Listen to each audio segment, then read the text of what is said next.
আসসালামু আলাইকুম everyone, welcome to my channel Tonatuni tiny tales.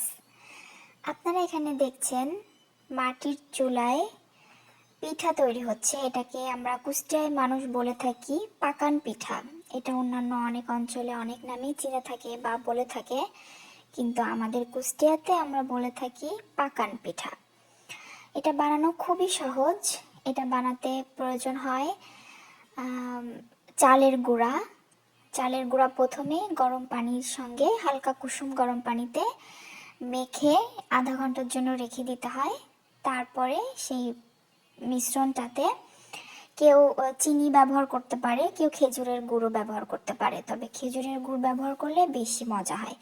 তো খেজুরের গুড় মিক্সড করে তারপর একটা কনসিস্টেন্সি তৈরি করতে হয়। তো তারপর না বেশি ঘন না বেশি লিকুইড, তো সেটা তৈরি করার পরে তারপরে এটা গরম তেলে ভাজতে হয়। তো দেখতেছেন যে দেওয়ার সঙ্গে সঙ্গে কত সুন্দর ফুলে উঠছে। মাখানোটা যদি ভালো হয় গোলাটা, তাহলে পিঠা ফুলে খুব সুন্দরভাবে। তো থ্যাংক ইউ এভরিওয়ান।